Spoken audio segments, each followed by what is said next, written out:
بسم اللہ الرحمن الرحیم۔ تمام تعریفیں اللہ کے لیے، درود اور سلام محمد اور آل محمد کے لیے صلوات۔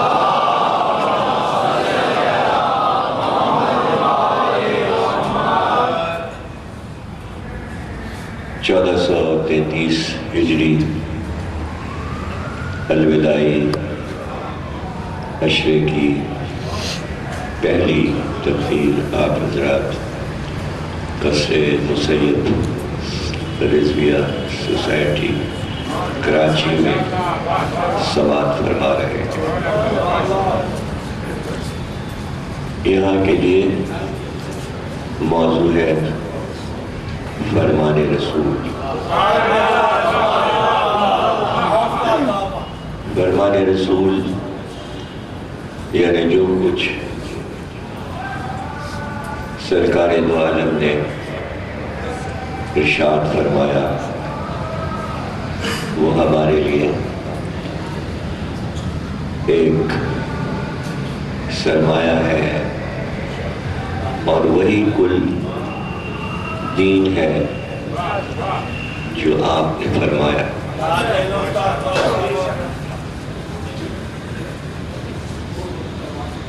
ہم یہ جائزہ لیں گے ان تقریروں میں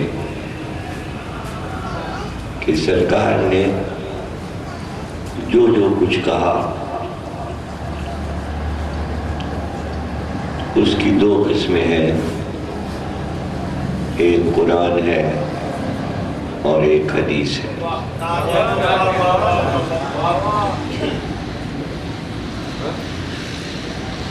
وہ بھی سرکار نے ہی فرمایا اور یہ بھی سرکار نے فرمایا، لیکن ایک حصے کے لیے ہم یہ لکھتے ہیں کہ اللہ نے فرمایا، اور دوسرے حصے کے لیے ہم کہتے ہیں کہ رسول خدا نے فرمایا۔ تو جو کچھ اللہ نے فرمایا یہ احساس دلانا ضروری ہے کہ فرمایا تو اللہ نے، لیکن امت سے سرکار نے فرمایا۔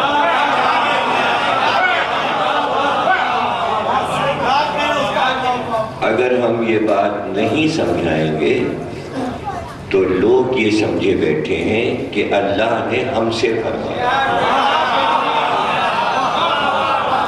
اور یہ سرکار نے ہم سے فرمایا، تو دونوں کو الگ الگ کر دیا ہے۔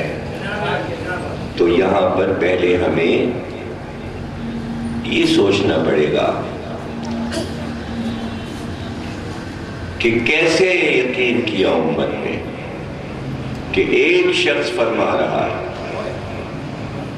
اور جب وہ یہ کہتا ہے کہ یہ تو اللہ نے فرمایا ہے جو میں تم سے کہہ رہا ہوں، اور یہ میں فرما رہا ہوں جو تم سے کہہ رہا ہوں، تو دونوں کو الگ الگ لوگ لکھ رہے تھے، ایک ہی زبان سے دونوں چیزیں ادا ہو رہی تھیں۔ تو ایک چیز کو آپ نے اپنے لیے کہا کہ یہ کافی ہے،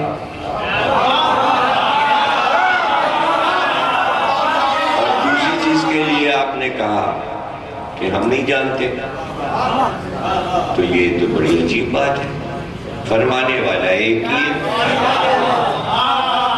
تو اس عجوبے پر ہم گفتگو کریں گے۔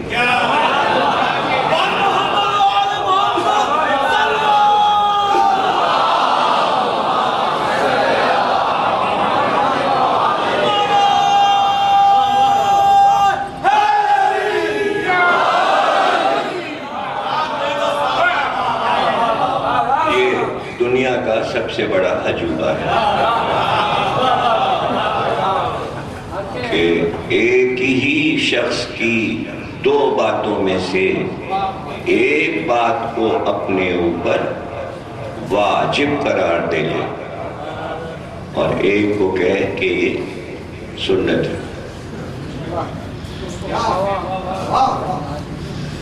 یہ بات ہم کو نہیں معلوم، ہمیں نہیں آتی، اس لیے ہم بیٹھ کے باتیں کریں کہ شاید کچھ ہماری سمجھ میں آ جائے۔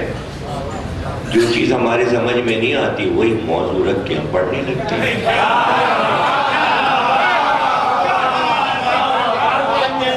اس لیے کہ تبصرہ کرنے سے طالب علم جو ہے کچھ نہ کچھ پھر اس میں سے اپنی عقل کے مطابق نکال کے فیصلہ کرتا ہے، ہاں بھائی چلو بات کچھ سمجھ میں آئی۔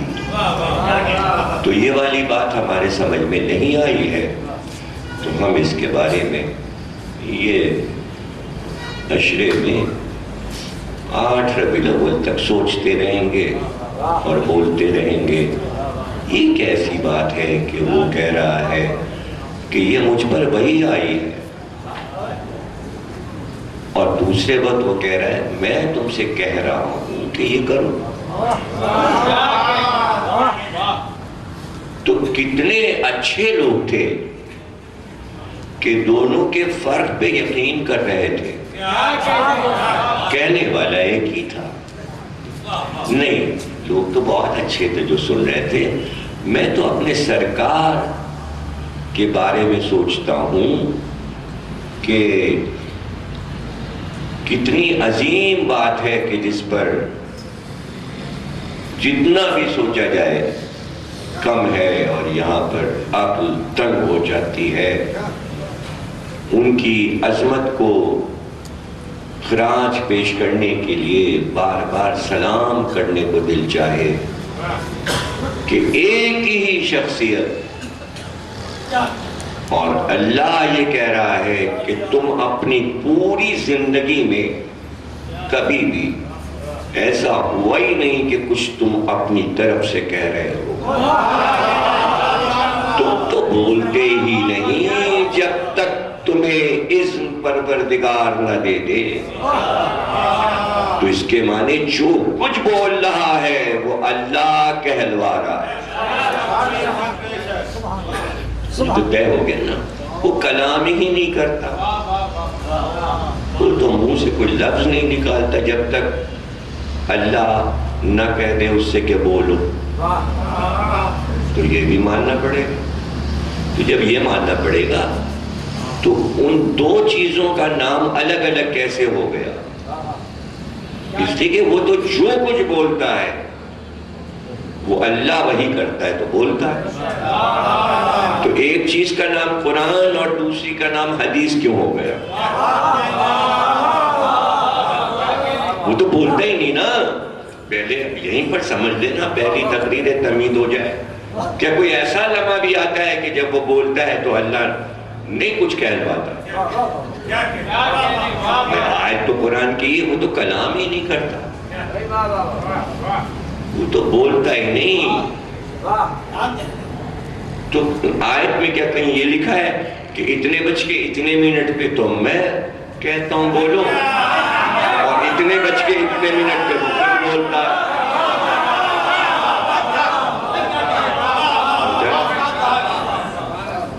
کیا ہوگا اس یہ مسئلہ کیسے حل ہوگا؟ تو یہ بھی ہمارے سمجھ میں نہیں آتا۔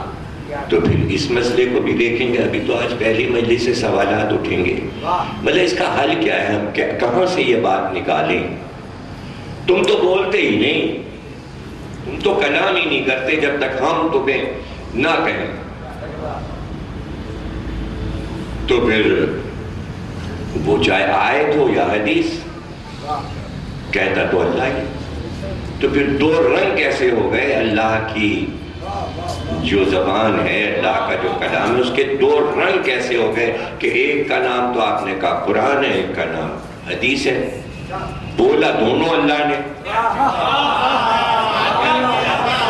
بولا تو دونوں اللہ نے۔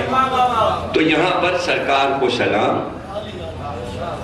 کہ یہ کتنی بڑی کائنات کی ایمانداری ہے کہ جو قرآن تھا لوح پر اسے قرآن رکھا، اور جو لوح پہ حدیث تھا اس کو حدیث رکھا۔ دونوں کلام آ وہیں سے رہے ہیں، دونوں کلام وہیں سے آ رہے ہیں اور اذن الہی سے آ رہے ہیں، اور دونوں جبریل کہہ رہے ہیں آکے، آیت بھی جبریل لا رہے ہیں اور حدیث بھی جبریل لا رہے ہیں۔ یا آپ یہ کہیں گے کہ آیت جبریل لاتے ہیں اور حدیث، پھر حدیث کیسے آتی ہے؟ اور اگر آپ کی سمجھ میں نہیں آ رہا تو یہیں سے پھر ہم کچھ سوالات روکتے ہیں اور پھر بات کرتے ہیں کہ کئی مقامات ہمیں ایسے نظر آتے ہیں کہ قرآن نہیں اتر رہا مگر جبریل ہیں۔ اگر آپ کے عقل میں یہ بات نہیں آئی، ہو سکتا ہے ہمارے عقل میں بھی نہ آئے، اس لیے کہ ہم تو بچپن سے یہی سنتے ہیں نا کہ جبریل آیت لے کے آتی ہے، لیکن یہ تو کسی نے نہیں کہا کہ جب جبریل حدیث لے کے بھی آتے ہیں، چونکہ کہا نہیں، موضوع نہیں بنا، اس کے ذہن میں نہیں آ رہا ہے، ذہن میں نہیں آ رہا ہے۔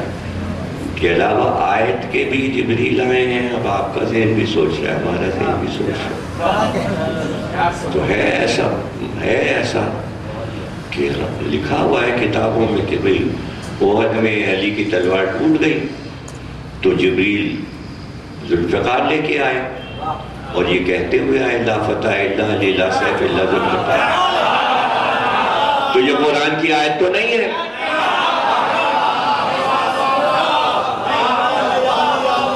لیکن اللہ کا کلام ہے، اس لیے کہ جبریل لا رہے اور پیغمبر سنا رہے ہیں، اس کو لوگ کہتے ہیں حدیث ہے،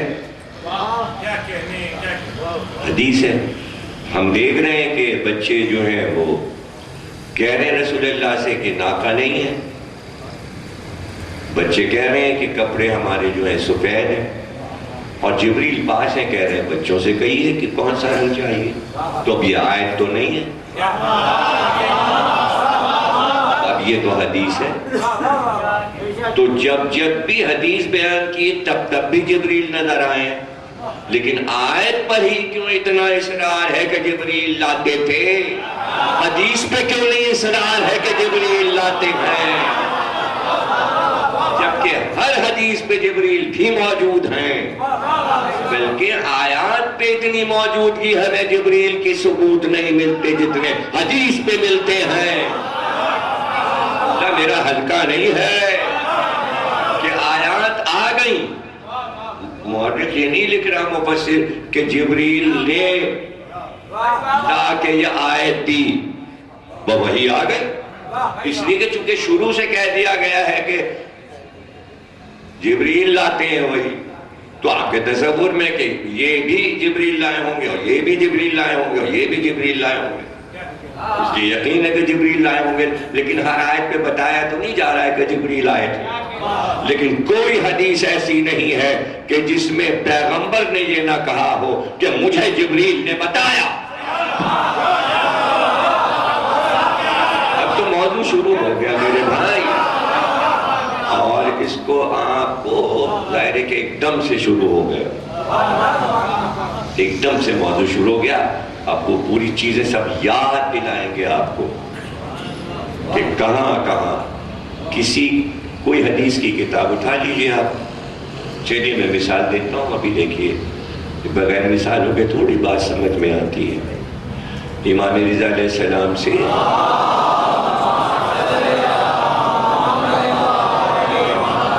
نیشاپور کے راستے میں ہر سال پڑھتا ہوں 17 سفر کو، جب مجلس کو اس میں ہی پڑھتا ہوں کہ حدیث لکھوا دیجئے، تو امام نے لکھوا دی، فرمایا کہ میرے پدر گرامی نے مجھ سے کہا، اور پھر ان کے پدر گرامی نے ان سے کہا، اور پھر ان کے پدر گرامی، مولا علی تک بات پہنچی، پھر وہ فرماتے ہیں امام کہ مولا علی نے فرمایا کہ مجھ سے رسول خدا نے فرمایا، اور پھر رسول خدا نے یہ کہا کہ میرے پاس جبریل اللہ کا پیغام لے کر آئے کہ لا الہ الا اللہ میرا اطلاع ہے۔ تو کوئی ایسی بھی حدیث ہے کہ جہاں جبریل کا نام نہیں آ رہا، آیت میں نہیں آتا مگر حدیث میں آتا ہے؟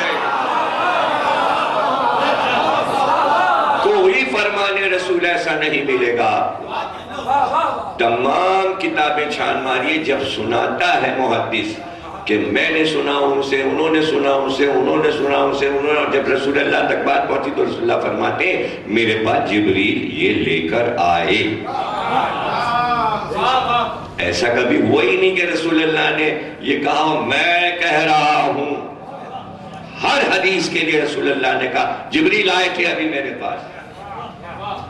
کیا مجھ سے آپ نے نہیں سنا کہ واقعہ کربلا جب آیا تو ام سلمہ سے رسول اللہ نے کہا ابھی جبریل آئے تھے، شہادت حسین کی خبر دے گئے اور یہ خاک کربلا دے گئے. چونکہ آپ حدیث سن رہے ہوتے ہیں جبریل کو بھول جاتے ہیں، ذہن میں نہیں رہتا. چونکہ نام ہے فرمان رسول، حدیث رسول، حالانکہ وہ ہے فرمان خدا. وہ بھی فرمان خدا، یہ بھی فرمان خدا.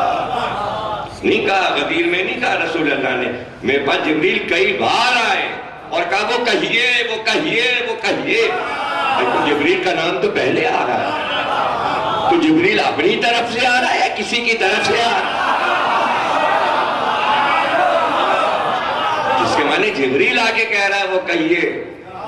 لیکن اب یہ آپ نے کیا کیا کہ آپ نے کہا یہ فرمان رسول ہے اور وہ فرمان خدا.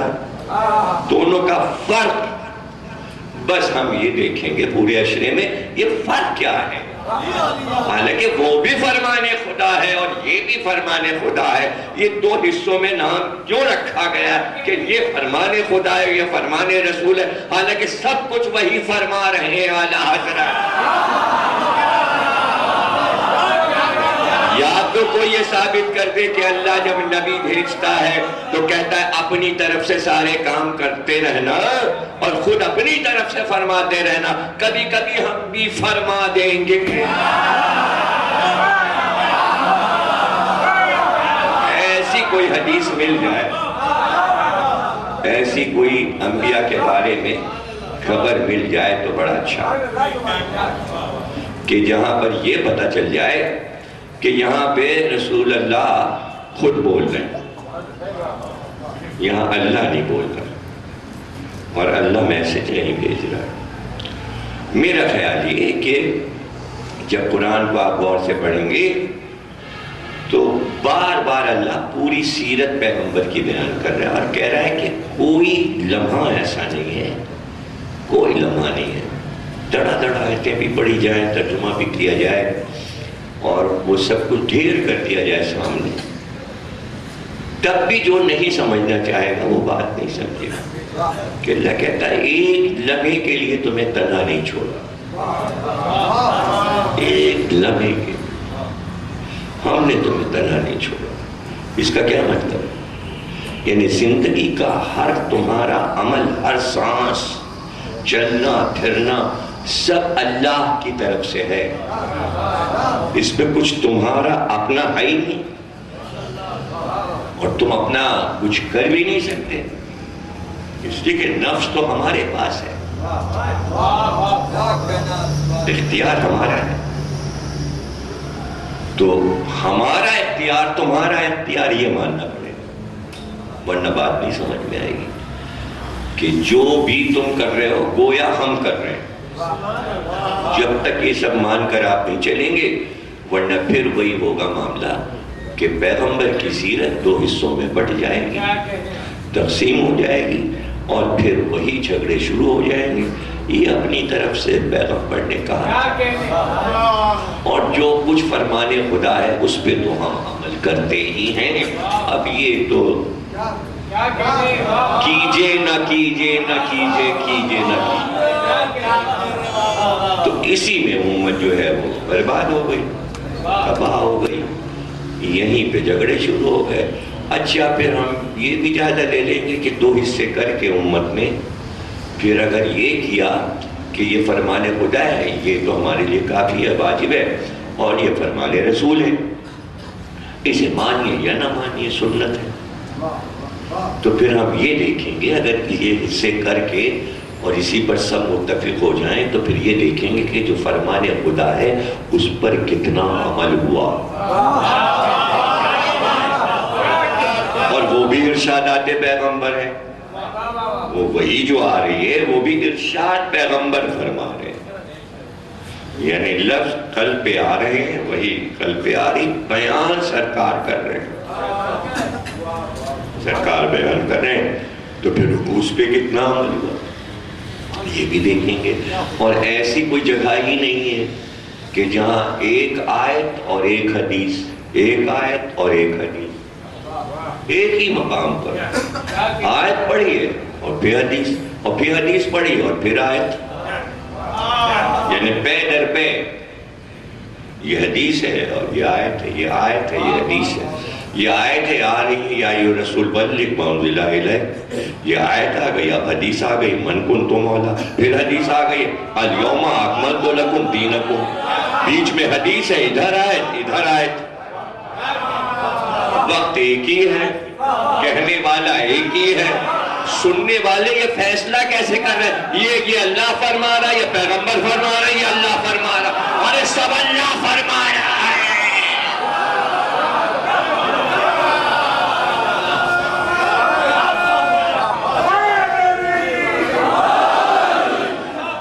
یہ کیسے ہو رہا ہے، یہ کیسے ہو رہا ہے؟ اللہ کہہ رہا ہے وہ کہہ دو اے رسول، وہ کہہ دو. اب رسول نے کہہ دیا، اب جو کہہ دیا تو کیا اپنی طرف سے کہہ دیا؟ یہی تو سوچ ہے، وہ نازک منظر. اللہ کہہ رہا ہے وہ کہہ دو، کیا کہہ دو؟ وہ کہہ دیا انہوں نے. پھر اللہ نے کہا ہاں بھائی دین کامل ہو گئے. میں اردو میں کہہ رہا ہوں نا، پھر سے سن لیجئے کیا ہوا. اللہ نے کہا وہ کہو یا ایھا رسول بلغ، کہہ دو، کرو بلاغ کرو، پہنچاؤ، جلدی کرو جلدی کرو. رسول نے کہا من کنت مولا، اس نے کہا وہ کہہ دو. رسول نے کہا ہم نے کہہ دیا وہ جو تو کہہ رہا ہے من کنت مولا. اب سمجھ میں آئی بات؟ اور پھر اللہ نے جبریل کو بھیجا. اب پتہ نہیں بھیجا ہے، ابھی تو وہ آیت آئی تھی، تو کہتی رہے میں واپس چلے گئے تھے، پھر گئے پھر آئے، پھر گئے پھر آئے، پھر گئے پھر آئے. یہ ہوتا رہتا ہے. مطلب یہ سب سمجھنا ہے، ہمارے سمجھ میں نہیں آ رہا، ہمیں کچھ نہیں پتا، ہم سمجھیں گے کہ یعنی ایک بار آئے راستے میں یا ایھا رسول، پھر واپس اڑ کے چلے گئے، کہا چلے گئے، اتنی دیر میں انہوں نے کہہ دیا.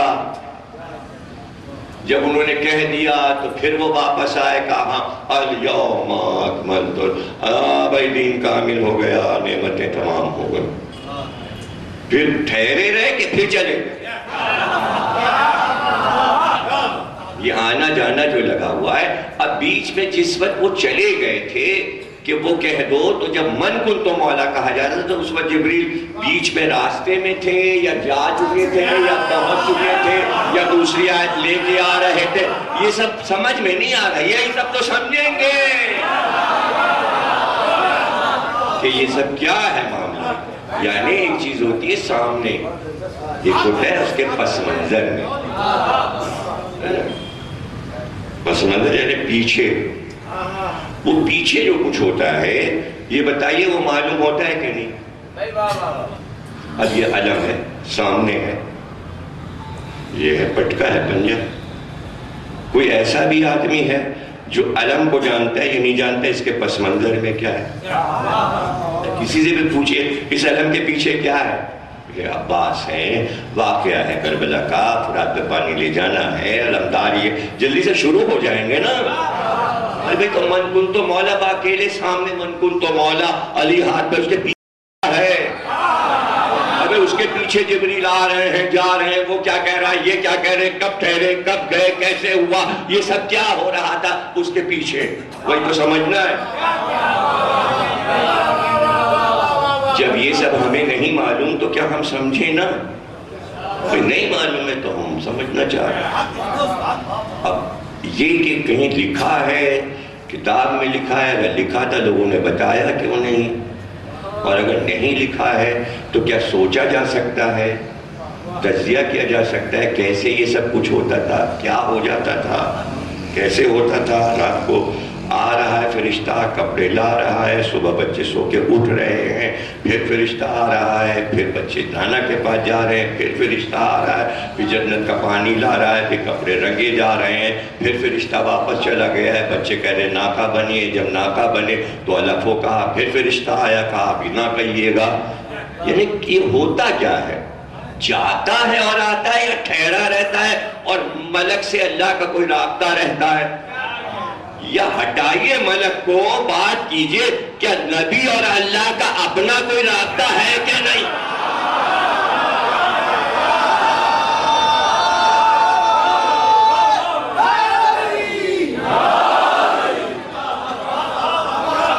لیکن اب کیا کریں کہ کسی مقامات پہ چونکہ لوگوں نے لکھا ہے کہ سرکار سے سوال ہوا یہ بتائیے اصحاب کہف کے بارے میں، سرکار نے کہا کچھ ٹھہرو، اللہ کی طرف سے فرمان آئے گا تو پھر بتائیں گے۔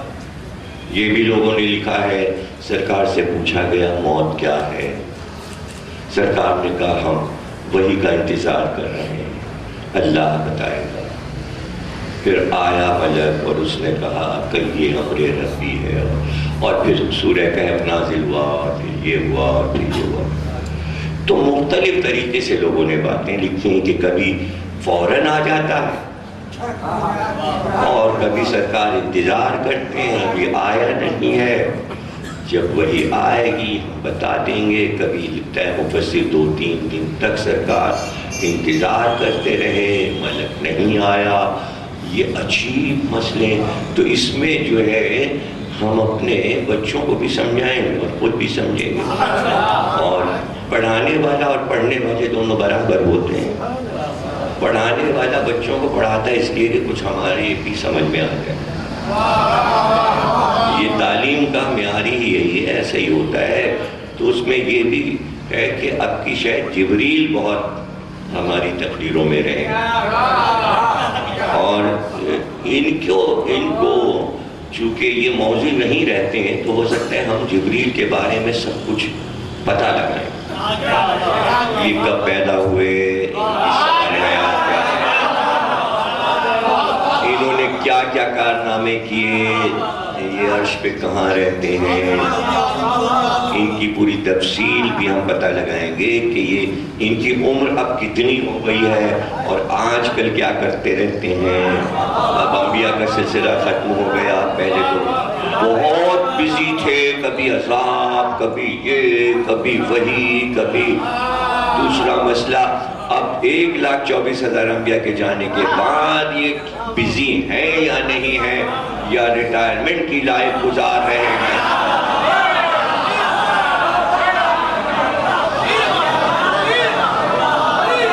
اور یہ بھی ہے کہ آج بھی یہ لکھا ہوا ہے کتابوں میں کہ فرشتوں پہ ایمان رکھنا واجب ہے، ورنہ کافر ہو جائیں گے۔ تو ہمارا ایمان جبریل امی پر ہے۔ تو ان کو بھی دیکھنا ہے کہ آدم سے پہلے سے یہ موجود ہیں، ہر دور انہوں نے دیکھا ہے، سرکار کو سب کچھ انہوں نے بتایا ہے۔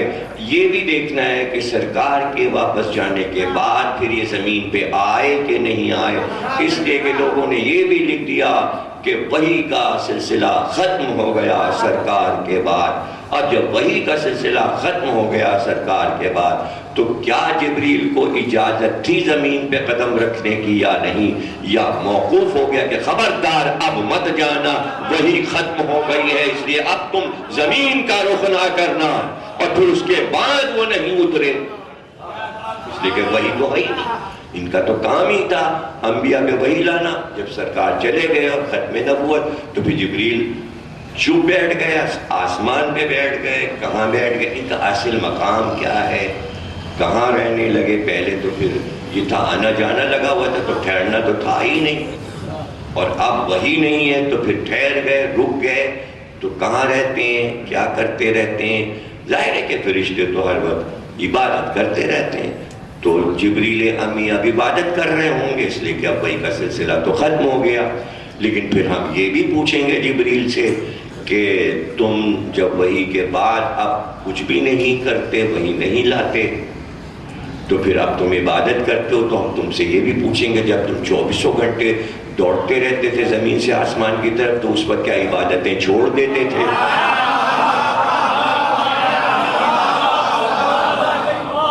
تمہارے رکوع، تمہارے سجود، تمہاری تسبیحات، وہ سب کیا موقوف ہو جاتی تھیں؟ تم اطاعت الہی بالکل توجہ نہیں دیتے تھے، اس لیے کہ تمہاری ڈیوٹی لگی ہوئی تھی، جاؤ آؤ آؤ جاؤ آؤ جاؤ۔ تو ہو سکتا ہے کہ آنے جانے میں کم از کم ورد تسبیح کا تو ہو ہی سکتا ہے، ظاہر آنے جانے میں رکوع و سجدہ تو نہیں ہو سکتا تھا، اس لیے کہ آ رہے ہیں اور جا رہے ہیں، آ رہے ہیں اور جا رہے ہیں، تو آتے جاتے میں تسبیح کرتے رہتے ہوں گے۔ یا ایسا تو نہیں ہے کہ یہ کام جو اللہ جبریل کو دے رہا ہے یہی اطاعت الہی ہے، یہی عبادت الہی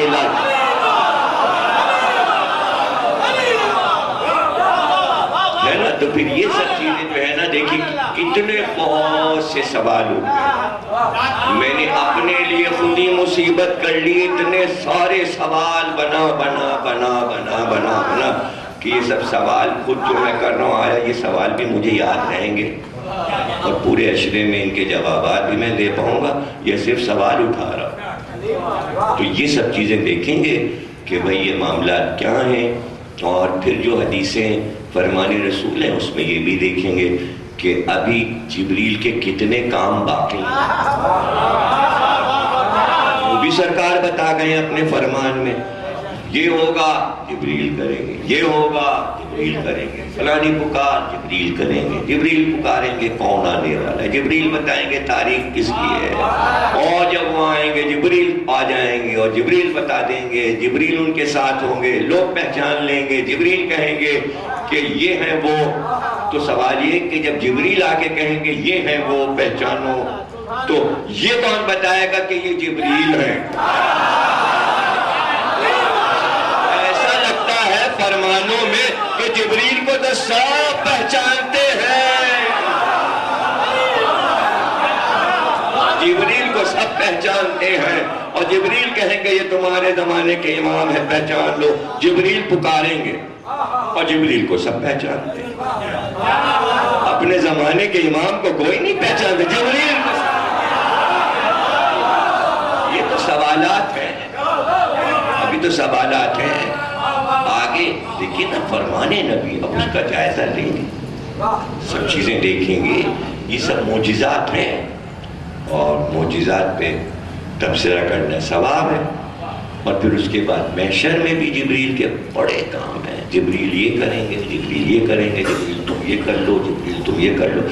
اتنا بڑا کردار ہے جبریل کا، بس تھوڑا سا ہلکا سا ہم جبریل کو دکھا دیتے ہیں، جبکہ اتنی اہم شخصیت ہے، حالانکہ وہ شخص نہیں ہے، فرشتے ہیں، لیکن شخصیت کا لفظ کہیں بھی استعمال ہو سکتا ہے پیکر کے لیے، یعنی شخص کے لیے نہیں بلکہ کردار کے لیے، کہ اتنا بڑا کردار ہے، اتنا بڑا کردار ہے، اہم کہ ہر جگہ موجود ہیں، اور انہی کی سامان حیات آج تک کسی نے نہیں لکھی، کسی نے ان پہ توجہ ہی نہیں۔ اور پھر ظاہر ہے کہ وہ سب سے عظیم ہے، ان کو کہتے ہیں سید الملائکہ، سید الملائکہ۔ اب دیکھیں کہ کس نے فرمایا؟ فرمان نبی، فرمان نبی، ہر چیز آئے گی تو جو کچھ ہم بول رہے ہیں فرمان نبی، نبی نہ فرمائے تو کیسے مان؟ بات والا لکھے گا کہے گا فرمان نبی، نبی سے سنا، راوی کا سلسلہ وہاں تک پہنچے گا، جو کچھ ہے دین وہ فرمان نبی، زیادہ لینا آپ کا کام ہے۔ تو نبی فرمائے سید الملائکہ، ملائکہ کے سید ہیں یہ، تو فرشتوں میں سید ہو سکتا ہے، فرشتوں میں سید ہو سکتا ہے، کیوں؟ اب یہ بھی دیکھیں گے کہ یہ سید ہوئے کیوں،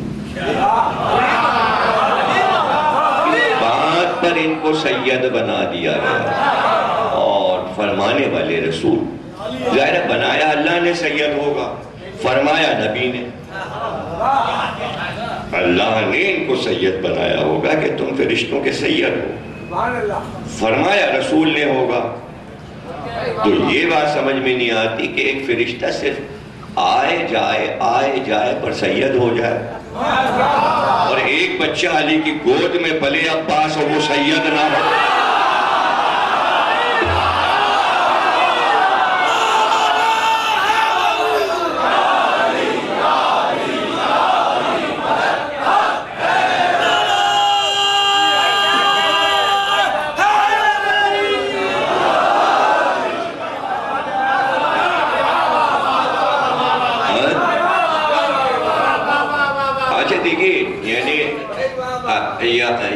یہ بات اللہ کو اپنے علم سے پتہ ہوتی ہے۔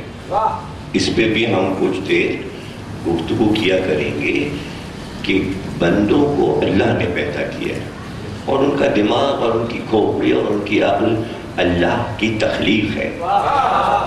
تو ایک مشین بنانے والا اپنی مشین کو جانتا ہے کہ اس کے اندر کب خرابی ہو سکتی ہے، تو اس کا بھی وہ حل رکھ دیتا ہے کہ اگر مشین خراب ہو جائے، ارے چھوٹا سا ایک پنکھا لے لیجیے، تو وہ بھی لوگوں کو، خریدنے والوں کو معلوم ہوتا ہے کہ اس کے اندر اس کی گراڑی خراب ہوگی، وہ بدلوانی ہے، اس کے اندر کچھ چھرے سے پڑے ہوتے ہیں جو موتی سے بولتے ہیں، اس کے اندر گلیسرین آئل تھوڑا سا ڈالا جاتا ہے، وہ ختم ہو جاتا ہے تو پنکھا آواز دینے لگتا ہے۔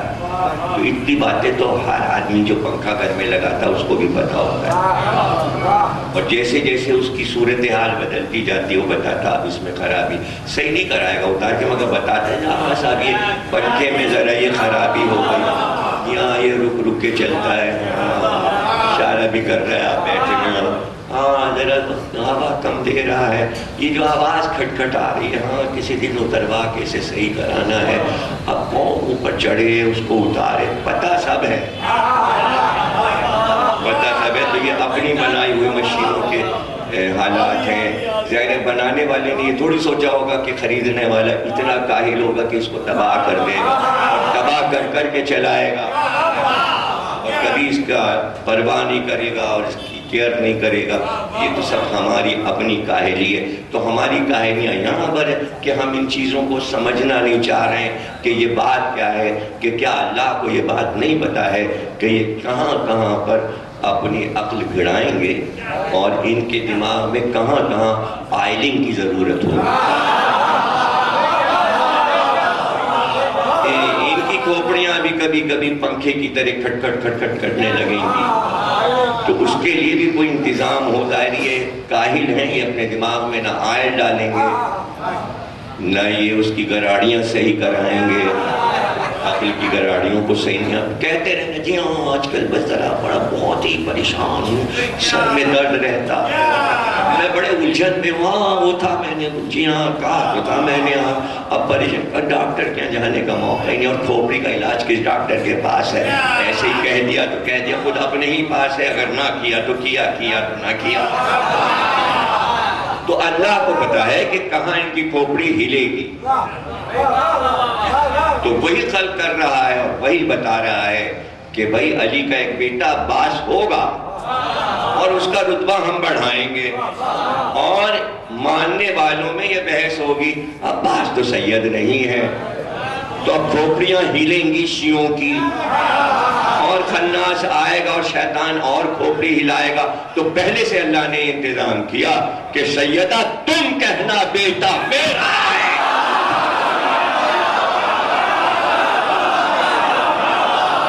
اس لیے کہ یہ بھی کہیں گے کہ سید سیدہ سے ہوتا ہے، اس لیے تم پہلے کہہ دینا عباس میرا بیٹا۔ اب آپ بھی نہ مانے کوئی تو پھر اس کی کھوپڑی کا کیا علاج ہے؟ ہمارے پاس تو نہیں آتا، پھر تو اس کی کھوپڑی پھر چکی۔ اور دیکھیے فرمان سیدہ پر عراق کے لوگ عمل کرتے ہیں، تو روزے میں ماتم کرنے والے وہ ماتم میں یہ کہتے ہیں، جب ماتم کرتے ہیں کہتے ہیں یا سیدی یا عباس، یا سیدی یا اے عباس، اے سید، اے عباس ابن زہرا یا عباس۔ یا سیدی یا عباس ابن زہرا یا عباس، یعنی دلیل سے ماتم کر کے سید کہہ رہے ہیں۔ اور یہاں دیکھیے کہ عراق کا ماتم بھی نہیں سنا، اور ٹی وی پہ کہا گیا نہیں سید نہیں ہے عباس، کہنے والے اب ان کا احترام، یعنی عباس کا احترام نہیں ہے، یہ بھی ایک ہلی ہوئی کھوپڑی ہوتی ہے کہ فوقیت کسے دینا ہے۔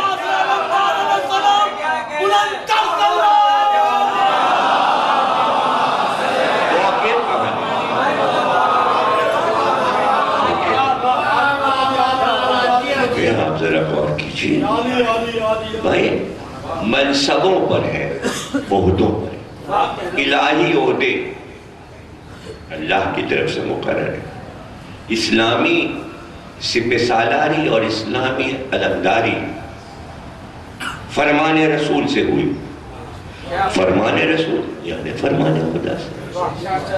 تو کوئی ثابت کر دے کہ جو اسلامی لشکر ہے اللہ کا لشکر ہے، جو اللہ کے لیے لڑ رہا ہے، تو اس کا جو علمدار بنے گا وہ نبی اپنی طرف سے نہیں بنائے گا۔ تو جب وہ یہ کہے گا کہ لشکر کا علمدار یہ ہے تو یہ فرمان رسول ہے، تو وہ اپنی طرف سے نہیں کہہ رہا، اللہ کہہ رہا۔ اسی پہ ہم گفتگو کریں گے، ہر جگہ ہم آپ کو فرمان رسول سنائیں گے اور پھر ہم کہیں گے وہ خود نہیں کہہ رہا، وہ کہہ رہا، وہ کہہ رہا ہے کہ تم بناؤ علمدار۔ تو جب وہ یہ کہہ رہا ہے کہ کل میں علم دوں گا مرد کو، تو وہ خود نہیں کہہ رہا۔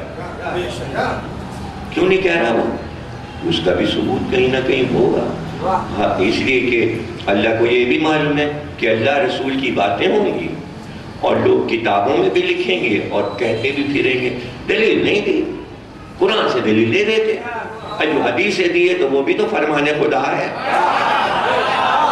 اس کے معنی کہنے والا عقیدہ جو ہے اس کا اچھا نہیں ہے، وہ بدعقیدہ ہے، وہ فرمان رسول کو الگ رکھ رہا ہے، فرمان الہی کو الگ رکھ رہا ہے، حالانکہ دونوں اللہ ہی کا فرمان ہے۔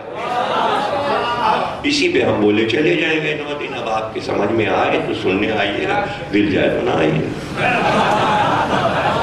ہم تو یہی بار بار تو رہے ہیں، نہیں آئے تو پڑھتے نہیں ہیں، عربی آتی نہیں، ضمیر رکھ کر کو اردو بولتے رہتے ہیں، ارے ہمیں تو اردو بھی نہیں آتی،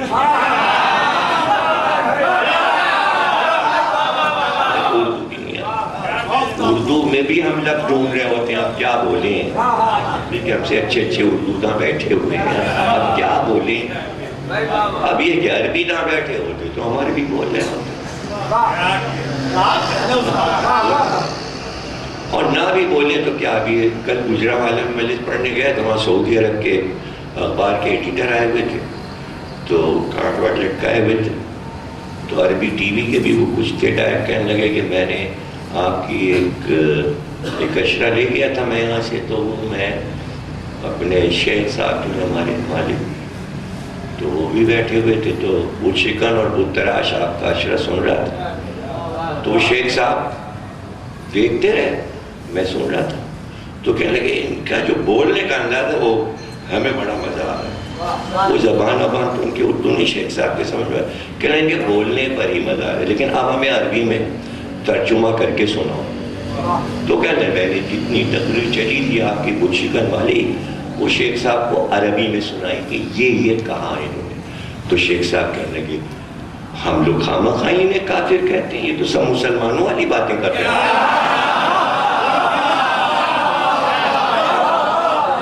بھائی یہ تو سب مسلمانوں والی باتیں کر رہے ہیں، ہم تو ان لوگوں کو کافر سمجھتے تھے۔ چلیے یہ تو ہے نا کہ بھئی آپ کی ان مجلسوں سے شیخ حضرات کو پتہ چل جائے گا کہ یہ کافر نہیں، تو کچھ تو مجلسوں کا فائدہ ہوا کہ باتیں تو ہماری کافرانہ نہیں، اگر حرکتیں کافرانہ ہیں تو باتیں تو کافرانہ نہیں۔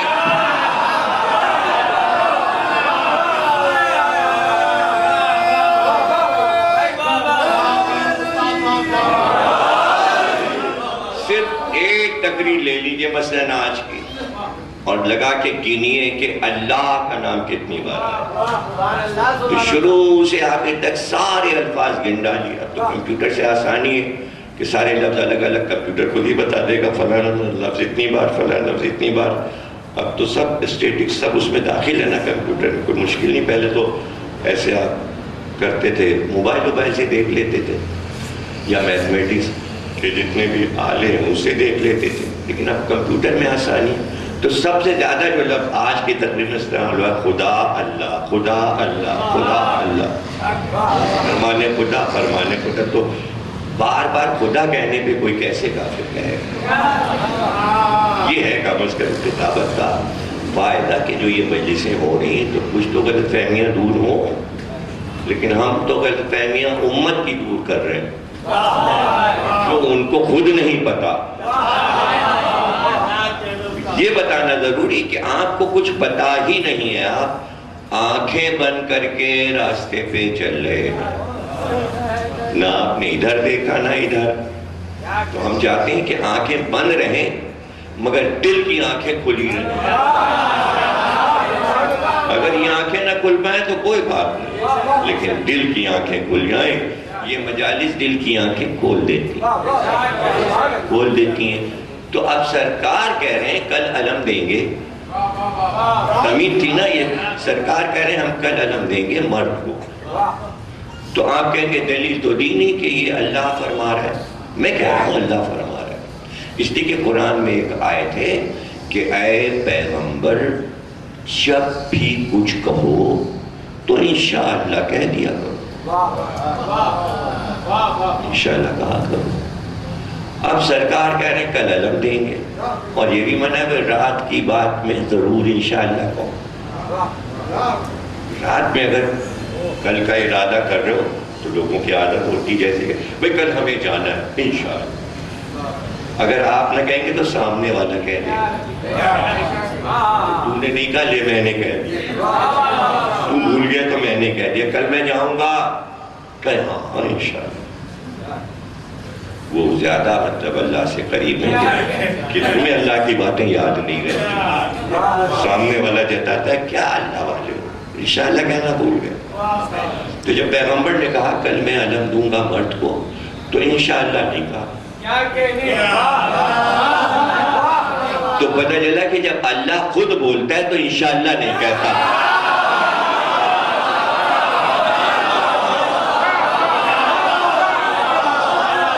وہ خود بول رہا ہے نا، خود بول رہا ہے، لیکن سوال اگر اللہ یہ کہہ بھی رہا ہے کہ پیغمبر کوئی بات کرو تو انشاءاللہ کہہ دیا کرو، تو پیغمبر تو ہر بات اللہ ہی کی بولتا ہے، پھر اللہ ہی کیوں کہہ رہا ہے؟ کیا کوئی پیغمبر اپنی طرف سے کچھ بولے گا جو انشاءاللہ کہے گا؟ نہیں، یہ آیت پیغمبر کے لیے نہیں آئی ہے، امت سے کہہ دیجئے جب کوئی کام کیا کرے تو انشاءاللہ کہہ دیا کرے، آپ کے لیے نہیں ہے، اس لیے کہ آپ تو جو کچھ بولتے ہیں وہ اللہ بولتا ہے، اس میں انشاءاللہ کی کیا ضرورت؟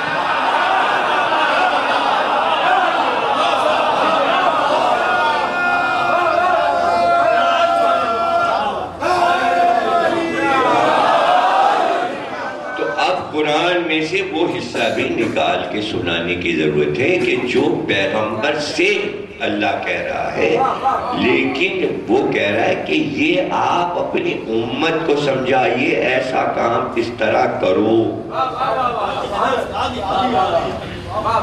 وہ آپ کے لیے نہیں ہے،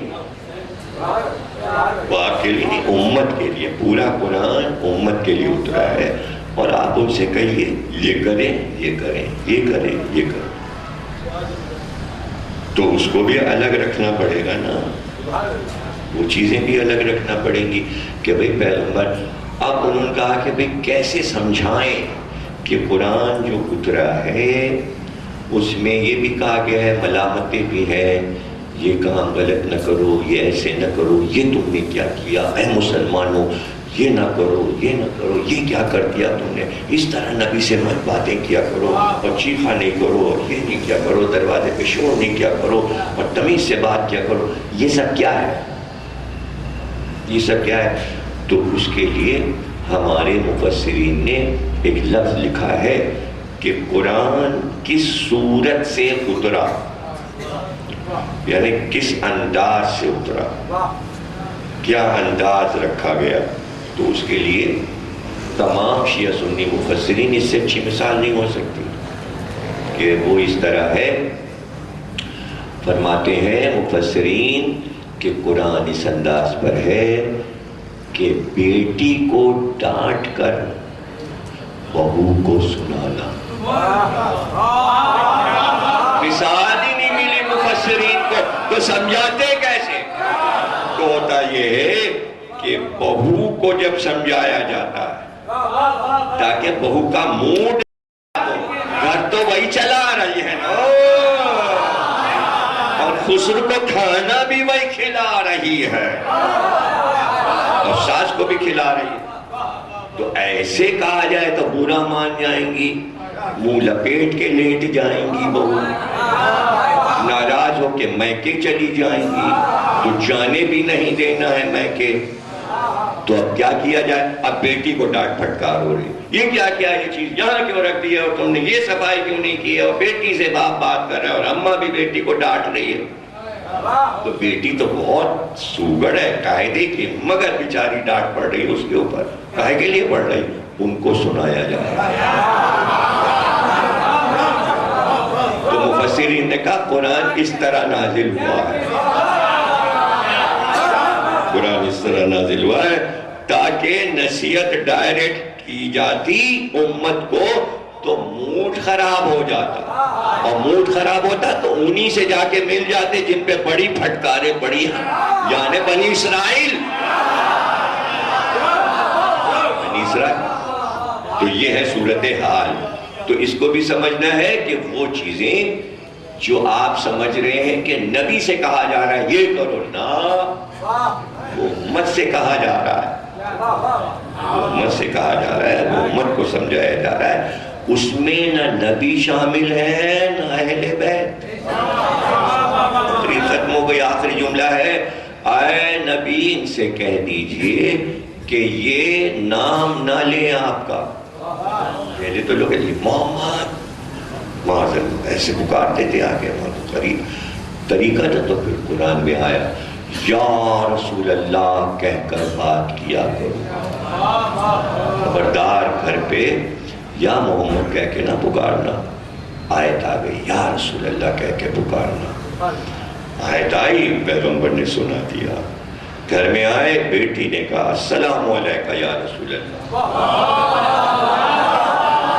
اب پیغمبر نے کہا یہ کیا بیٹی، تم تو ہمیشہ کہتی تھی بابا آپ پر سلام، یا آج تم نے یا رسول اللہ کیوں کہا؟ کہا آیت جو آئی ہے، کہا آیت امت کے لیے آئی ہے، تم سلام اسی طرح کرو، السلام علیکہ یا آبتا، اے بابا آپ پر سلام ہو. پتہ چلا امت کا حکم ہے امت کے لیے، اس میں اہل بیت شامل نہیں ہے، بیت شامل نہیں ہے. تو یہ بات بھی جو رسول اللہ کہہ رہے ہیں کہ بیٹی تم نے بابا کیوں نہیں کہا اور رسول اللہ کہہ کے کیوں سلام کیا، تو یہ جو بول رہے ہیں یہ بھی اللہ کہلوا رہا ہے، اور جو سیدہ کہہ رہی ہے وہ بھی اللہ کہلوا رہا ہے. اس لیے کہ سورہ دہر میں اللہ نے کہا اے اہل بیت تم تو وہ کام ہی نہیں کرتے جو اللہ نہیں چاہتا، جب اللہ چاہتا ہے تو تم وہ کام کرتے ہو. تو اہل بیت بھی اس سے الگ نہیں ہے دائرے سے کہ نبی جو بھی بولے گا فرمانے خدا، تو اہل بیت بھی جو عمل کریں گے فرمانے خدا. اس پہ ہم گفتگو کریں گے، اسے سمجھائیں گے کہ ایسا نہیں ہو سکتا کہ اپنی طرف سے کریں. تو اس میں حیرانی نہ ہو کہ حسین کربلا جا رہے ہیں تو اپنی طرف سے نہیں جا رہے، چاہا ہے خدا نے. اس لیے بار بار جب کوئی پوچھتا ہے کیوں جا رہے ہیں آپ، تو کہتے ہیں اللہ نے چاہا. پڑھ ڈالی ساری کتابیں، 2 لاکھ کتابیں پڑھ ڈالی، اس میں یہی جملہ ملے گا. تو لوگوں نے کہا تو پھر عورتوں کو کیوں لے جا رہے ہیں؟ تو پھر کہا چاہا ہے اللہ نے، یعنی چاہا ہے کہ یہ بھی جائیں. تو فرمان خدا ہے اور فرمان رسول بتا گئے رسول اللہ یہ ہوگا. تو امام حسین بار بار فرما رہے ہیں کہ اللہ نے ایسا چاہا ہے، اللہ چاہتا ہے۔ اب اللہ چاہتا ہے وہ سب کچھ سامنے آ گیا کہ کیوں؟ تو جو کچھ اللہ نے چاہا وہ ہوا۔ اب اللہ نے، ابھی میں نے آپ کو مثال دے دی کہ کب کھوپڑی گھومتی ہے انسان کی، تو اللہ کے علم میں ہوتا ہے۔ تو اب جو آپ یہ کہیں کہ اللہ نے چاہا، تو لوگ بات پکڑتے ہیں، پھر وہی عقل کا پھیر ہو جاتا ہے، ارے ہاں جب اللہ نے خود ہی چاہا تو واقع کربلا ہو گیا۔ لیکن عقل اپنی جو ہے اس کو جگائے رکھیے کہ کہیں کی بات کہیں نہ جوڑیے، صحیح سمت میں چلیے۔ یعنی اللہ کو علم ہے کہ ان ذوات مقدسہ کے ساتھ امت کیا کیا کرے گی، تو جو کرنے والی ہے، جو برائی کرنے والی، اس کا علم اللہ کو ہے۔ تو جب اللہ کو علم ہے تو وہ اپنے بندوں سے کہتا ہے کہ تم یہ بتاؤ کہ جو یہ کرنے والے ہیں ان کو فنا کر دوں یا تم یہ واقعہ ان کا جو ہے جھیل لو گے؟ تو جب یہ کہتے ہیں جھیل لیں گے تو اللہ کہتا ہے پھر جاؤ۔ تو اس کو حسین کہہ رہے ہیں اللہ نے چاہا۔ ابھی سب نہیں سمجھے، ابھی سب نہیں سمجھے، ابھی نہیں سمجھے، ابھی نہیں سمجھے، اس لیے کہ میں 10 دن سمجھاؤں گا۔ یہ تو مصائب میں ہے نا، اب یہ دوسرا رخ ہے، یہ بھی سمجھاؤں گا، پھر سے سمجھ لیجیے اسے۔ اللہ کو یہ علم ہے کہ کمینے لوگ ہمارے انبیاء کے ساتھ کیا کریں گے، صحیح طریقے سے سمجھیے۔ اللہ کو علم ہے کہ ہمارا نبی جائے گا، کمینے لوگ پتھر ماریں گے۔ کمینے کو جو حضرت انہوں کو پتھر ماریں گے یا شریف لوگ ہیں؟ اللہ شریفوں کو بھی پہچانتا ہے، کمینوں کو بھی پہچانتا ہے۔ اس کو پتا ہے کہ جب وہ جائیں گے تبلیغ کریں گے تو پتھر مارے جائیں گے، اللہ کو معلوم ہے۔ اب اللہ نوح سے پوچھتا ہے کیا تم جاؤ گے لا الہ کہو گے، یہ مردود تمہیں پتھر ماریں گے، اب تم بتاؤ پتھر کھانا چاہتے ہو یا بچنا چاہتے ہو کہ یہ میں ان سب کو پتھر اٹھانے سے پہلے ان کے ہاتھ توڑ لوں؟ تو نبی کہے گا کہ نہیں، مار دیں جی پتھر ان کو، میں تو لا الہ کہوں۔ تو اللہ کہتا ہے جاؤ پھر تم اپنا کام کرو، جاؤ پھر تم اپنا کام کرو۔ اب نوح آئے، لوگوں نے پتھر مارا، لوگوں نے پوچھا حضرت نوح آپ ایک پتھر کیوں کھا رہے ہیں؟ تو نوح نے کہا اللہ نے چاہا۔ ابھی بھی نہیں سمجھا، کوئی بھی نہیں سمجھا، میں پھر سمجھاؤں گا۔ دیر ہو جائے گی، تقریر ختم ہو گئی، پونے 10 بجے بیٹھا تھا، 11:15 ہو گیا، 1 گھنٹہ ہو گیا، آپ بات ہی نہیں سمجھ رہے، مسائل کیسے پڑھو گے؟ پھر سے سمجھیے، تقریر لمبی ہو جائے گی۔ پہلی تقریر میں نہیں چاہ رہا تھا لمبی ہو، لیکن آپ لوگ نہیں سمجھ رہے ہیں بات، پھر سے سمجھیے بات، پھر سمجھیے۔ جب تک سب نہیں بولیں گے میں سمجھوں گا کوئی نہیں سمجھا، آدمی پہ بولنے سے کچھ نہیں ہوتا۔ بات کو سمجھیں، جب تک یہ بات نہیں سمجھیں گے، یہ تو موضوع ہے 10 دن کا، تو پھر آپ سمجھیں گے، جب پہلے دن نہیں سمجھیں گے تو 10 دن کیا؟ پھر سے سمجھیے، انبیاء کے ساتھ جو انسان برائی کرنے والے ہیں اس کو اللہ سے سب پتہ ہے یا نہیں پتہ؟ جو کچھ دنیا میں ہوگا اللہ، وہ سب اللہ کو پتہ ہے۔ تو جتنے کافر ہوں گے اور وہ مسلمان نہیں ہوں گے اور انبیاء کو پریشان کریں گے، اللہ کو یہ بات معلوم،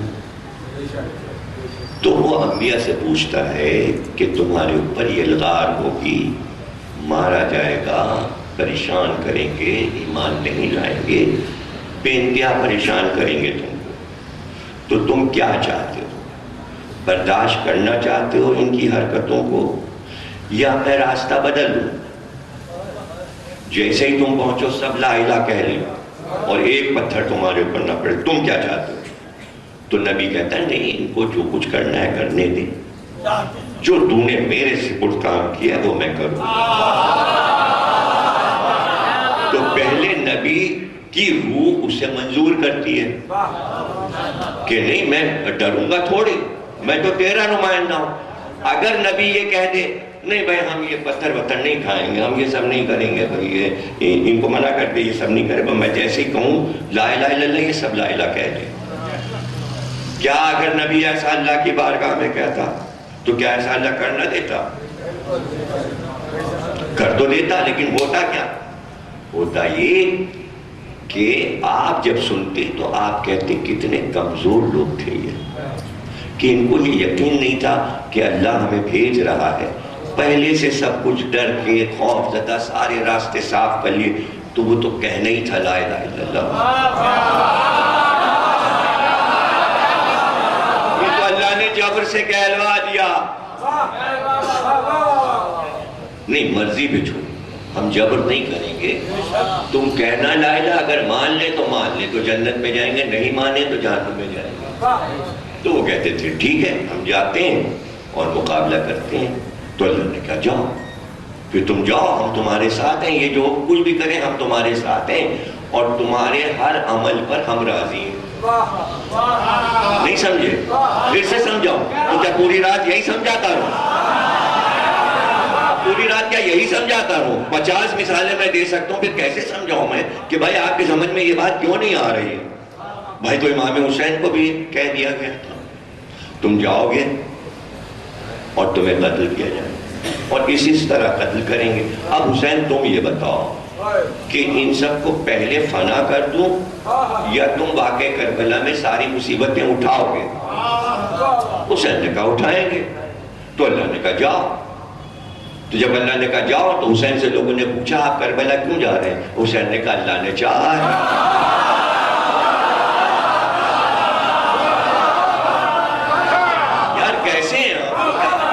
ناظم صاحب کا ڈرائیور ہاتھ اٹھا کے ساتھ دے رہا ہے، جو اہل سنت ہے، آپ لوگ شیعہ ہو یا کیا، کہاں سے آ گئے؟ قادیانی تو نہیں ہو آپ لوگ؟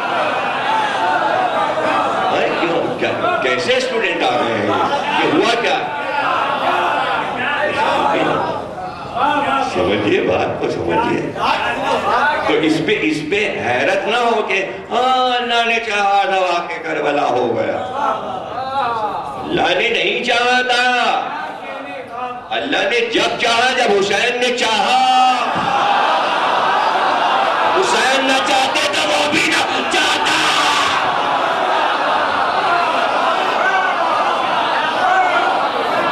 اب سن لو فرمان حسین فرمان خدا۔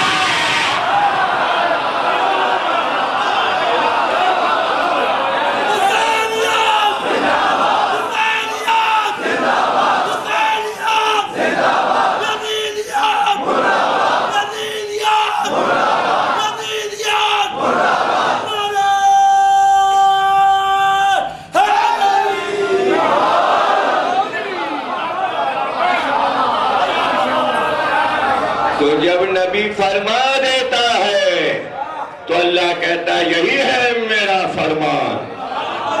پہلے نبی فرماتا ہے تب اللہ کہتا ہے یہ میرا فرمان ہے۔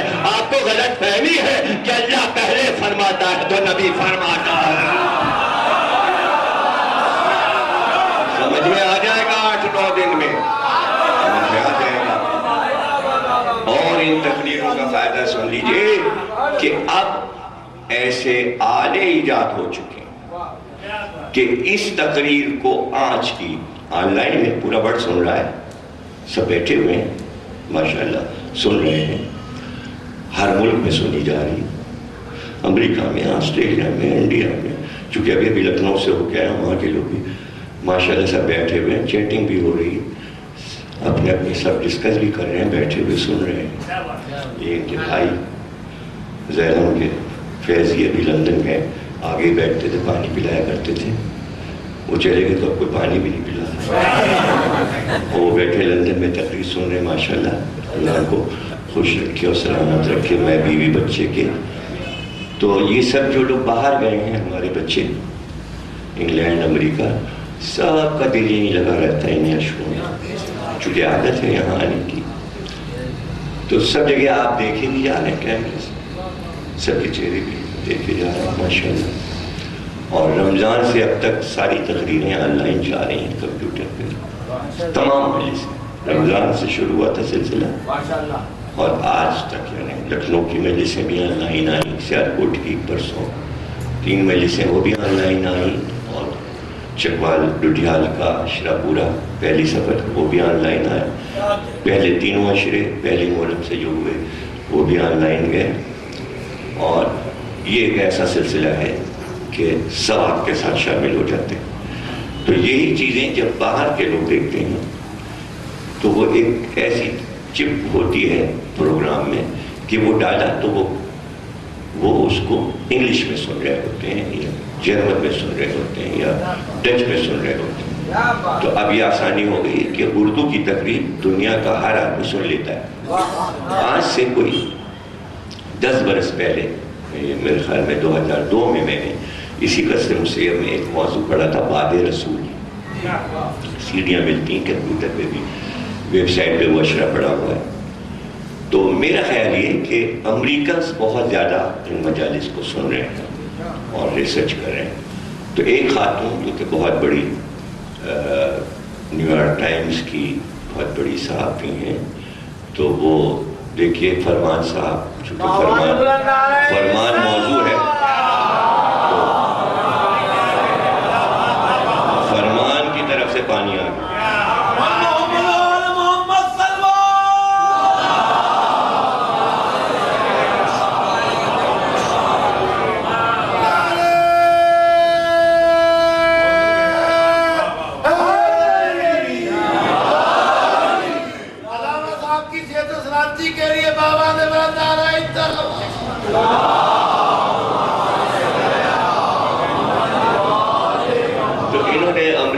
کتاب لکھی ہے کہ نہیں وہ نظر آ رہا ہے مجھے، بڑا بڑا لکھا ہوا ہے، کتاب کا نام رکھا ہے آفٹر دا پرافٹ، بعد رسول۔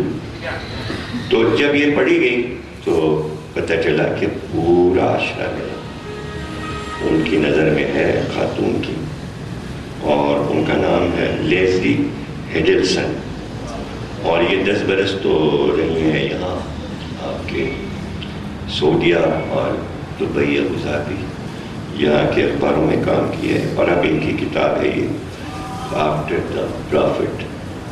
اس کے بعد لکھتے ہیں کہ اس کے بعد شیعہ سنی کیسے بنی، تو 2 راستے انہوں نے دکھائے ہیں، ادھر ایک جا رہا ہے اور ایک ادھر جا رہا ہے، یہ 2 راستے۔ یہ آفٹر پرافٹ کیا ہوا، ایسے ایسے حوالے اور ایسی باتیں اور جو انہوں نے ڈسکس کیا ہے تمام والدین کتابوں کی، اور حیرت ہوتی ہے کہ کس طرح اسلام کو سمجھا جا رہا ہے۔ تو اس کو بھی ہم ڈسکس کریں گے کہ آفٹر پیغمبر، چونکہ یہ موضوع میں نے اس لیے نہیں رکھا کہ میں پڑھ چکا ہوں اس پر، اور لیکن اس کتاب پر ہم ڈسکس کریں گے۔ یہ کتاب اس وقت امریکہ میں اس قدر بک رہی ہے اور پڑھی جا رہی ہے، اور اس کو لوگ سمجھنا چاہ رہے ہیں اسلام کو اس روشنی میں کہ یہ بعد پیغمبر کیا ہوا۔ تو ہم اسی لیے اس موضوع پہ کہ بعد پیغمبر اب آج ہمیں کس طرح اسلام کی فلسفی کو اچھے ماحول میں سمجھنا ہے کہ جس میں آپ یہ نہ کہیں کہ بھائی کوئی جھگڑیلو بات ہوئی یا کوئی مناظرہ یا کوئی کسی کو برا بھلا، یہ میرے یہاں موضوع نہیں ہے۔ اسی لیے ابھی میں نے دیکھا کہ ڈسکس کروں گا میں آنے والی تقریروں میں کہ ابھی جو میں تقریریں ہندوستان میں کر کے آ رہا ہوں تو میں نے اپنی تقریروں کے اثرات دیکھے، تو یہاں تو وہ ایک میں بہتر سمجھتا ہوں کہ تنقید کرنے والے کر رہے ہیں، مجھے اس کی پرواہ نہیں ہوتی، مجھے پتا ہوتا ہے کہ اس کا فائدہ کس کو کہاں پہنچ رہا ہے، میں نے کبھی اس کی پرواہ نہیں کی۔ تو میں نے جتنے بھی ہندوؤں کا یہی کا موضوع ہے قسم سے بس ساری دنیا کی عزتداری، سب سے زیادہ وہ اشرا ہندوستان میں اب تک بک رہا ہے، جبکہ یہاں پر کیے ہوئے 8 سال ہو گئے مجھے، کہ جس میں نے پوری دنیا کے ملکوں کا جب ذکر کیا تو اس میں ہندوستان کا بھی ذکر کیا، تو ہندوؤں کی عزتداری پڑھی۔ تو آج آپ دیکھیں کہ اس کے اثرات کے میں جب پہنچا تو تمام ہندو میرا پیر چھو رہے، یعنی ایک ہندو کا تو یہ عالم ہے، اس کی ڈیٹیل میں آپ کو بعد میں بتاؤں گا کہ گوتم ان کا نام ہے، اور انہوں نے میرے اشرے سن کر اپنے بڑے بیٹے کا نام علی گوتم رکھا۔ اور وہ کہہ رہے ہیں کہ انہوں نے سنایا کہ کون کون سے اشرے، کہہ رہے 40 اشرے آپ کے میرے پاس ہیں، اور سب مجھے زبان یاد۔ اور ان کا جملہ یہ تھا، سن رہے ہوں گے وہ بیٹھے ہوئے، گوتم صاحب آن لائن ہوں گے، کہ وہ کہہ رہے ہیں کہ بھگوان اور بھگوان کے بعد آپ۔ میں نے پوچھا بھائی بھگوان کے بعد میں کیوں؟ تو انہوں نے کہا جو شان آپ نے مولا کی سنائی ہے میں نے کسی سے نہیں سنا۔ ایسی شان مولا کی سناتے ہیں کہ ہم مولا کے قائل ہو گئے، ایسی شان آپ نے مولا کی۔ تو اب چونکہ آپ کے لیے تو میں گھر کا ہوں نا، وہاں کے کچھ نہ نظر آتا ہے نہ سمجھ میں آتا ہے، جو دور سے لاکھوں میل دور بیٹھ کے سن رہا اس کو پتا ہے یہ کیا کہہ رہے ہیں، یہ کس کے کام کی بات ہے، کیسے تبلیغ ہو رہی ہے، کیسے پوری دنیا میں میسج جا رہا ہے امام حسین کا۔ تو یہ ہمیں معلوم ہے، اپنی معرفت خود ہونی چاہیے، ہمیں اپنی معرفت ہے، اور ہمیں اس کی کوئی پرواہ نہیں کہ ہم دوسروں سے اپنی معرفت کراتے پھریں، اس لیے کہ ہماری عمر اس میں لگ گئی کہ مولا کی معرفت ہو جائے، ہماری ہو یا نہ۔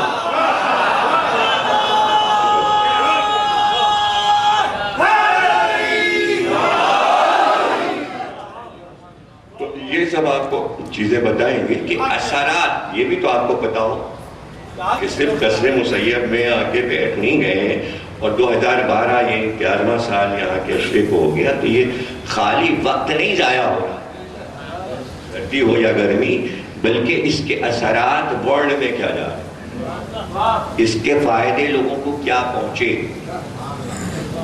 کیا کیا فائدے پہنچے۔ تو بس یہی مقصد ہے کہ حسین کا مشن جو ہے وہ امن کے ساتھ آگے بڑھے، یہی ائمہ چاہتے ہیں، یہ امام حسین چاہتے ہیں۔ امام حسین آج بھی کربلا میں وہاں سے یہی میسج دے رہے ہیں، اور ایک ہی میسج ہے امام حسین کا جو آپ نے ہر ملنے والے سے فرماتے ہیں آج بھی، جس سے بھی مولا کی ملاقات ہوتی ہے، خواب میں آئیں یا سامنے آ جائیں، اور پوچھنے والا پوچھتے ہیں مولا ہم کیا کریں۔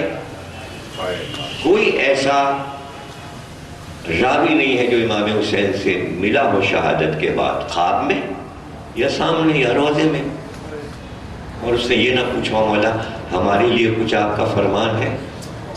ایک ہی فرمان چلا ہے آج تک، ایک ہی فرمان نہیں بدلا حسین کا کہ کسی سے کچھ کہا ہو اور کسی سے کچھ کہا ہو، ایک ہی فرمان، ہماری عزاداری کرو اور ہم پر گریہ کیا۔ بس ہم کو ایک چیز پسند ہے کہ ہمارے مصائب سن کر آنسو بہاؤ، رو، بس ہم یہ چاہتے ہیں رو۔ اور اگر کسی نے کبھی پوچھ لیا کہ مولا آپ کو گریہ کیوں پسند ہے، تو فرماتے ہیں تمہارے آنسو ہمارے زخموں کا مرہم ہے، ہمارے زخموں کا مرہم۔ اور اس کے ساتھ تیسرا فرمان حسین، جب کبھی ٹھنڈا پانی پیو۔ اور یہ عجیب بات ہے کہ یہ ارشاد کہاں پر کیا امام حسین، اور کہاں پر چاہنے والوں کو کہاں پہ یاد کیا، وہ موقع بڑا جی، اے میرے چاہنے والوں کاش تم ہوتے اور دیکھتے کہ میں کس طرح اپنے بچے علی اصغر کے لیے پانی مانگ رہا، مگر اشقیاء نے میرے بچے کو پانی نہیں دیا۔